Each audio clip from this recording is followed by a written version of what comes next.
So, discuss tayo, 3-moment equations. So, ang 3-moment equation, ginagamit siya sa paghanap ng moment and ng diffraction. So, maganda siyang gamitin kapag meron tayong continuous beam or kumbaga meron tayong more than a single span. So, yun nga. Based on, requirement sa atin is dapat meron tayong at least dalawang span. So, sa problem natin, meron tayong continuous beam na simply supported over 3 span. So, meron tayong tatlong span ng simply supported na connected.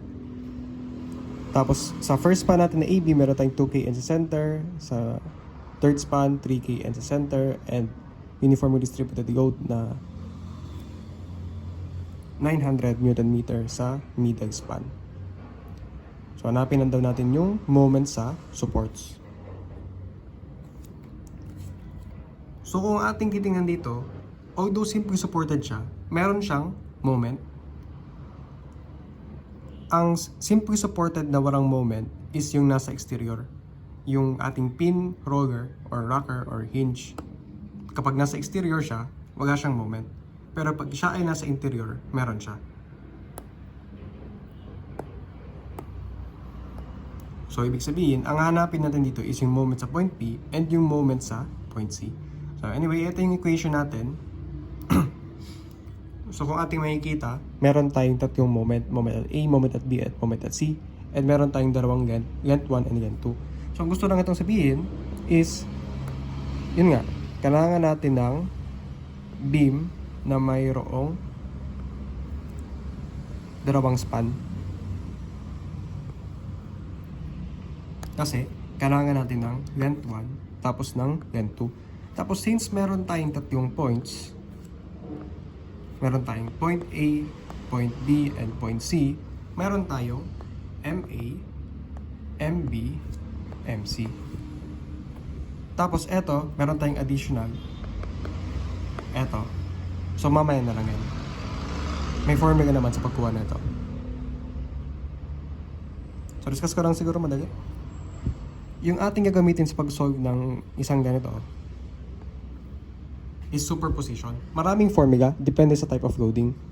Pero, yung pinaka-basic na formula is PA L square minus A square divided by L. Ito ay para sa point load. Pero, if meron tayong complicated na load, say for example, meron tayong uniformly distributed, okay lang yan. Kumbaga, ang objective natin is i-convert natin etong complicated load into a point load. So, ayun. So, try natin mag-solve. Ang first step natin dito is take 2 spans at a time. So, kunwari, A to B and B to C, yan muna yung gagamitin natin. Mamaya na yung C to D. So, since nag-section tayo dito, etong point C, hindi yan external support. Nasa interior pa siya. So, ayun, gamitin natin yung formula. Yung point A natin, since yan ay exterior, automatic wala siyang moment, di ba? So, 0 times length 1. So, just 0 lang naman yan. Cancel out na yan. And para kay MB and MC, meron yun na value. So, lapag lang natin. Then, for length 1 and length 2, 4 meters. So, lapag din natin yan.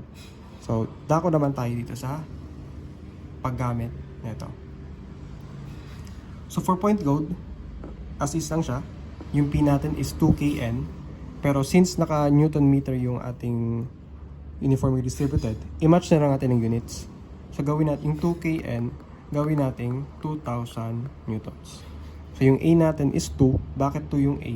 Kasi ang distance ni A is from, siguro, leftmost part papunta sa force natin. Eh, since nasa center siya, 4 divided by 2 is 2. Kaya yung ano natin is 2. Yung A. Then, yung length natin is 4. So, again, 4 square minus 2 square divided by 4. So, 12,000.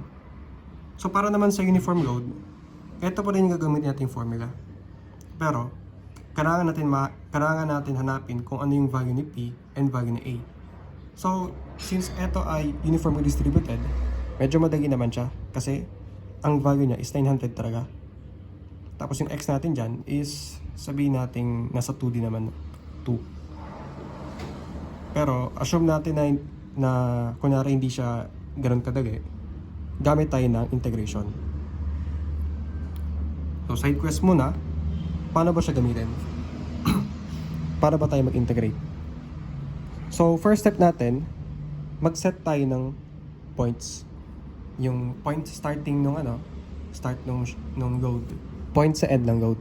Tapos lagay tayo ng origin. Kunwari, eto yung origin natin. So from origin, etong first point natin, first part ng loading natin, is nasa 0 and yung height niya is 900. Yung last point naman natin sa loading is 4 naman yung x niya, 0 to 4. Ang height niya is also 900. Then para sa ating resultant, mag-take lang tayo ng random point sa somewhere dito sa loob ni loading. So yung distance niya from origin, set na natin as x. Then yung height niya, set na natin as y. Again, although agad natin 900 lang naman yung height niya, for the sake ng process, assume natin na hindi natin alam. So set natin as y. So apply lang tayo ng similar triangles. So although di naman siya triangle, applicable naman to. So ayun. Kailangan natin ng 2 points, y1, y2, and yung ating third point. So all in all, meron tayong 3 points. So, ang idea lang naman dito, yung nauunang number is yung greater number. So, kahit ma-disarrange mo yan, okay lang naman yan. So, kunwari, etong first part na to is yung known points natin. Points with known values. So, point 1 and point 2. So, yung y niya, 900 to, 900 to. So, kahit again mauna, okay lang. Kaya siya naging 900 minus 900. So, para naman sa x nila, si point 2 mas malaki, 4, si point 1, 0. So siya yung nauna, 4 minus 0. Then para naman dito, sa right part, ito ay combination ng missing point natin. And ito naman is kahit point 1 or point 2, kahit again dyan, okay lang naman. So ginamit ko is point 1. So ayun, si y minus y1, ang ating y1 is 900. Then si x minus x1, x1 natin is 0. So, ayun, 900 minus 900, 0 lang naman yan. 4 minus 0 is 4. Then, eto is just 0. Then, eto, multiply both sides by x minus 0. So, 0 minus x minus 0, 0 lang naman yan. So, ang tira dyan is y minus 900 equals 0. Transpose natin, eto na yan. Y is equal to 900. Yan ay kung gumamit tayo ng similar triangles para malaman. So mamaya ko na-discuss yung integration. So proceed muna tayo sa process para at least fresh pa. So ayun, nakuha na natin yung value ng P. So P para yung ginawa natin doon. I mean, P good. Namag ako. Value ng sinasabi ko? Tama, P. So plot natin dito, yung P is 900. Yung A is X, di ba? Kasi yung location nung ating force P from the origin is x distance. So, ayan. 900 times x. L square is 4, diba? 4 square. Minus yung A natin na x kasi unknown yung distance. X square divided by 4. Then, integrate natin from 0 to 4. Bakit 0 to 4? Kasi siya ay from 0 to 4. So, nakuha natin na siya ay 14,400. So, proceed tayo sa solution ulit. Replace lang natin dito yung dalawa by 12,000 and 14,400. Then, simplify natin. Makukuha natin itong equation. 16 MB plus 4 MC is equal to negative 26,400. So, yan yung equation 1 natin. So, okay. Proceed naman tayo sa next set of span. BC and CD. Yan. So, alam naman natin na yung point D is external. So, 0 ang MD. Kaya yung MDL2, na-cancel out lang. So, ang natira sa atin is MB and MC. Lapag lang natin, pati yung span niya. Kaya nakuha tong 4MB plus 16MC. Diba? 4 plus 4, 8 times 2, 16, 4MB. Then, eto naman. Diba si BC? Same lang naman siya sa kanina. So, 14,400 din yan. And si 3KN naman, apply lang natin yung point code na formula. P is 3KN, so 3,000 Newton, times A na 3. ay 2 by half. Then L square na 4 square, A square na 2 square divided by length na 4. So 18,000, yun na yung value nyo dito. Then, simplify natin. Ito na yung equation 2 natin para sa second set of span. Tapos since may dalawang form equation tayo, pwede tayo gumamit ng ng calc type. Mode 5. Tapos meron tayong dalawang unknown, MB and MC. So 1. Then lapad lang natin. Ito, equation 1 is 16, 4, negative 26, 400. Tapos ito naman is 4, 16, negative 32,400. Oops, sobra. Yun. Makuha natin na MB is negative 1220. Then CE. MCI negative 1720. So ngayon, di pa tayo tapos. Discuss natin kung ayaw natin ito na triangle, similar triangle na style. Gagamit na lang tayo ng calc-type. So yan. How to solve for etong dalawang parts ng equation using etong formula lang. So again, hindi pa po ama, kain na lang pa ako mamaya. Hindi naman ako. So, ayun, to solve for gravity loads, ito ay applicable only for gravity loads. So, hindi natin pwede gamitin to sa paghanap ng moment. Itong equation na to. For moment, iba naman siguro yung gagamitin. So, yun, same as sa similar triangles, set tayo ng points, point 1 and point 2, which is yung start ng load and ending ng load. Lagay tayo ng origin, so yung coordinates niya ay 0, tas 900 pataas, ito is 4, and 900 pataas. Then, kukuha tayo ng differential area, differential strip.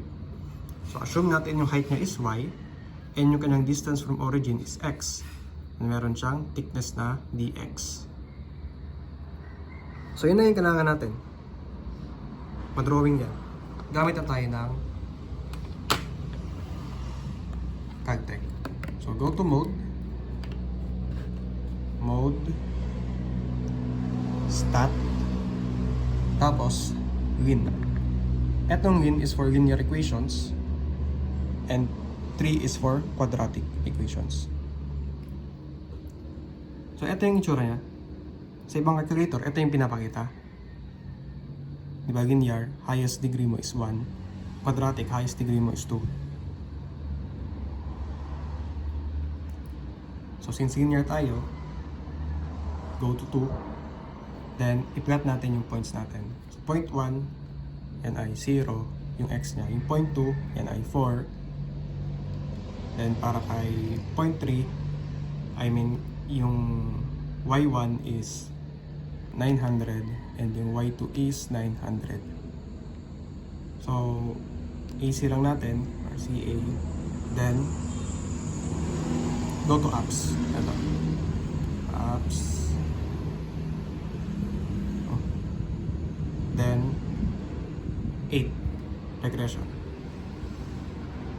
Tapos, ito yung hanapin natin. Yung coefficients, A, B, and C. Kasi ito yung formula natin, di ba? A, B. A, B, C. For linear, papakita lang dito is A and B. Pero kung ito ay quadratic, meron pa dyan letter C. So, tingnan natin kung ano yung A natin na constant. So, 1, 900. So, ulitin natin. 8, 2, yung B natin is 0. So, yan ang kinagapasan. Yung A natin is 900, yung B natin is 0. So, kung igapag natin siya sa formula, yung A is 900, B is 0x. B is 0, so Y is equal to 900 plus 0x, or simply, 900 lang. Ayan.